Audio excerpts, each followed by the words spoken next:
Assalamualaikum warahmatullahi wabarakatuh. Ketemu lagi di channel saya, Rian Bengkel Channel. Ini saya kedatangan motor VKR New ya teman-teman ya, VKR Latin. Dimana penyakitnya ini setiap pagi nyalanya susah teman-teman. Jadi di engkol itu bisa sampai 20 kali baru nyala. Terus sekalinya nyala motor ini tidak mau lamsam ya teman-teman ya. Sebelum lanjut ke videonya, jangan lupa like, komen, dan subscribe agar teman-teman bisa mengikuti video-video saya selanjutnya teman-teman. Oke, terima kasih. Jadi kendala di motor ini ya teman-teman ya, yang punya motor katanya sudah sempat ngecek ya bagian pengapian ini. Pengapian ini masih bagus. Nah, harus teman-teman ketahui ya, mungkin ada yang belum tahu ya. Kalau untuk motor susah nyala itu sebenarnya macam-macam teman-teman, bisa dari kelistrikan atau pengapian yang mungkin udah mulai melemah ya, salah satu komponen dari pengapian bisa mulai melemah, itu juga bisa mengakibatkan motor susah nyala. Terus keduanya dari kompresi juga bisa ya teman-teman ya, karena ini motor sudah agak berasap. Di sini juga di lubang knalpotnya ini sudah basah-basah oli ya.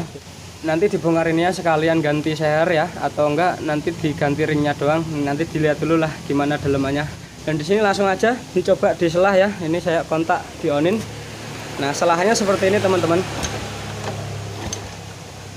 Jadi kompresi itu tidak padat ya, tidak padat, makanya itu kemungkinan yang bisa bikin motor pagi susah nyala. Engkol bisa 20 kali, begitu nyala lamsam tidak normal ya teman-teman ya. Oke. Untuk kompresi hilang itu sebenarnya macam-macam teman-teman ya, bisa dari klep yang terlalu kencang atau mungkin ada kompresi yang udah mulai bocor. Tapi karena ini berhubung selahannya memang enteng, kalau kita setel klep juga percuma karena ini motor juga berasap. Jadi langsung aja dilihat ya. Ya teman-teman ya, ini posisi sudah saya bongkar blok seher sama blok headnya ya teman-teman. Posisinya seperti ini, keraknya banyak, ini di piston juga banyak. Nah, ini pistonnya posisinya agak baret, mungkin karena berasap, pernah telat oli juga, jadi posisinya piston ini udah agak baret. Sebenarnya bisa teman-teman ya, tanpa mengganti piston ya, cuman ringnya doang yang berasap. Cuman harus diperhatikan juga posisi kompresi dari seher ya. Misalnya ini nggak pakai ring, posisi seher nggak pakai ring, dimasukin di blok sehernya. Kalau misalnya masih bagus, masih padat, teman-teman bisa ganti ring doang. Tapi kalau misalnya udah mulai bermasalah atau kitanya ragu, lebih bagusnya memang harus dikolter lagi ya teman-teman ya. Karena kalau misalnya dikolter lagi kan nanti posisi blok seher sama pistonnya itu rapat lagi teman-teman. Ini berhubung memang orangnya sekalian pengen benerin yang berasap, jadi penyakitnya nggak hanya hilang kompresi susah nyala, tapi juga berasap. Nah, kalau untuk teman-teman misalnya ya, ini berlaku untuk semua motor, nggak hanya di motor Pega doang.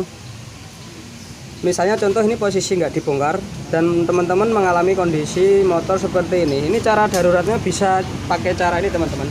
Teman-teman bisa topin dulu posisi sehernya di atas, posisi knockon asnya ini juga longgar. Teman-teman bisa cek di bagian setelan klepnya. Kalau misalnya setelan klep masih longgar, berarti yang bermasalah bisa dari payung klep yang misalnya ini ketutup sama kerak atau udah rapuh. Itu juga bisa pengaruh teman-teman ya. Kalau misalnya cara darurat, ada yang sebagian teman-teman posisi motor mati, businya dilepas, dipancing pakai cairan oli, motor bisa nyala lagi. Itu sebenarnya tanda-tanda kompresi sudah lemah. Tapi kalau untuk cara seperti tadi ya, dikasih cairan oli atau perontok kerak dari seher atau payung klep, itu hanya bersifat sementara teman-teman. Jadi lebih bagusnya dibongkar seperti ini biar motor nanti sehat lagi teman-teman ya.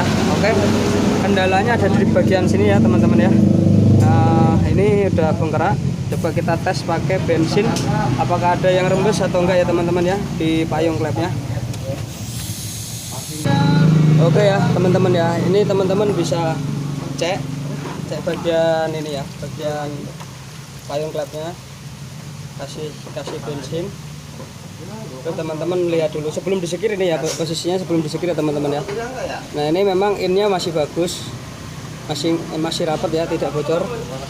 Terus bagian exitnya teman-teman, bagian knalpotnya, nah teman-teman bisa lihat ya, ini posisi payung clamping di bagian X nya ini rembes parah teman-teman. Ini saya lap lagi ya. Ya lagi. Nah itu parah, bocor parah teman-teman. Oke ya teman-teman ya, ini posisinya sudah dibersihin juga ya, udah rapi semua, tinggal pasang teman-teman ya. Jadi kalau teman-teman ya, misalnya ini pas lagi kebenaran bongkar sendiri, atau mungkin baru pertama ngebongkar-bongkar sendiri ya, kalau untuk bongkar mesin seperti ini, teman-teman juga wajib perhatikan lubang ini ya, lubang olinya. Jadi sebelum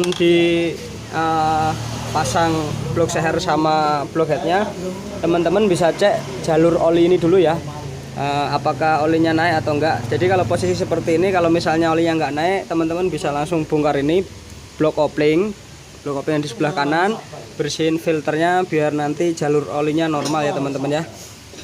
Jadi ini teman-teman, motor ini tadi saya konfirmasi sama yang punya motor.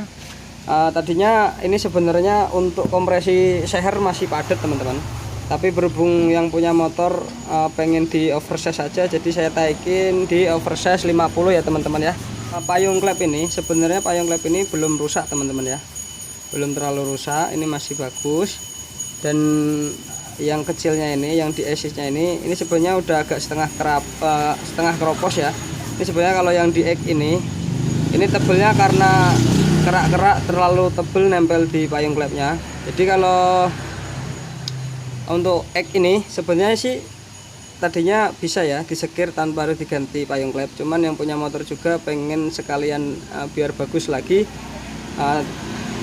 payung klepnya terpaksa saya ganti ya teman-teman ya, biar lebih aman lagi, biar bagus lagi posisinya ya. Dan ini payung klep sudah saya pasang teman-teman ya. Ini posisi payung klep baru, kita pakai NPP yang nomor 2. Terus teman-teman kalau misalnya ya mengganti payung klep atau sekedar menyekir klepnya, itu kalau untuk setiap motor seal klepnya beda-beda ya teman-teman ya. Dari seal klepnya beda-beda. Jadi kalau untuk motor ini Veganyo Latin ya, itu kode seal klepnya 5TN ya teman-teman ya, jangan sampai salah karena setiap ukurannya beda-beda teman-teman. Setiap motor, setiap ukuran seal klepnya beda-beda. Takutnya nanti kalau nggak dicek longgar, nanti malah jadi kurang bagus hasilnya. Bisa itu nanti berasap lagi, bisa juga nanti olinya cepat habis lagi teman-teman ya. Oke ya, kalau untuk pergantian klep baru tanpa ganti settingan atau botolan klep, teman-teman bisa sekir biasa ya, pakai tangan, nggak usah pakai bor. Oke, selanjutnya ini motor sudah siap semua ya teman-teman ya. Dari blok-bloknya sudah dibersihin semua, sudah di sekir juga, dan ini barang udah siap, nanti tinggal pasang ya teman-teman ya. Untuk mempersingkat waktu ya, ini posisinya sudah kepasang semua ya. Untuk pemasangan belum sempat saya kasih tahu ya, nanti di lain video lagi. Ini waktunya udah sore, udah mepet, biar cepet pulang.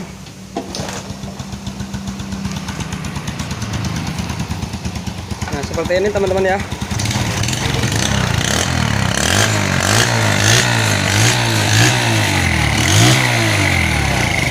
Seperti itu teman-teman ya, nyalanya sudah normal, lamsamnya sudah normal, hidup juga, tidak perlu capek-capek nyala sampai 20 kali teman-teman. Dan tahap terakhir ya teman-teman ya, kalau teman-teman misalnya bongkar motor sendiri di rumah, usahakan untuk tahap terakhirnya oli harus dicek teman-teman ya, apakah naik atau enggaknya. Takutnya kalau misalnya enggak dicek, nanti bisa bermasalah lagi kalau misalnya ada jalurnya yang kepampet atau enggak naik. Jadi kalau untuk bongkar ini bagian yang harus diperhatikan, untuk titik airnya oli harus naik ya teman-teman ya. Kalau sudah begitu berarti dipastikan semuanya normal. Oke, untuk video kali ini cukup sampai di sini. Semoga bermanfaat. Ambil sisi baiknya, abaikan sisi buruknya, karena setiap manusia pasti punya kesalahan. Assalamualaikum warahmatullahi wabarakatuh.